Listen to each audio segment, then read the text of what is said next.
આખા બ્રહ્માંડમાં મારો વાસ છે, કણ કણમાં હું વ્યાપીને રહું છું, કોઈ કણ મારા વગર ખાલી નથી, બ્રહ્માની વાણી ખોટી ન પડે એ માટે ભગવાન સ્તંભ ફાડી અને પ્રગટ થયા.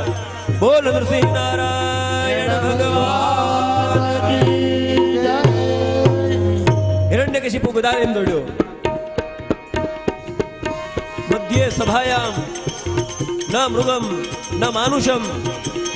આ મૃગ નથી, આ મનુષ્ય નથી, ધડ માણસનું અને મસ્તક સિંહનું. મોટા મોટા નોર છે. પ્રહલાદને એટલા બધા દુઃખ દીધા કે ભગવાન એટલા કોપાયમાન થયા, અગ્નિમાં પતંગિયું હમાઈ જાય ખબર ન પડે એમ દૈત્ય ભગવાનને મારવા ગયો, ભગવાનમાં હમાઈ ગયો. ભગવાનની કેશાવળીમાં ભગવાન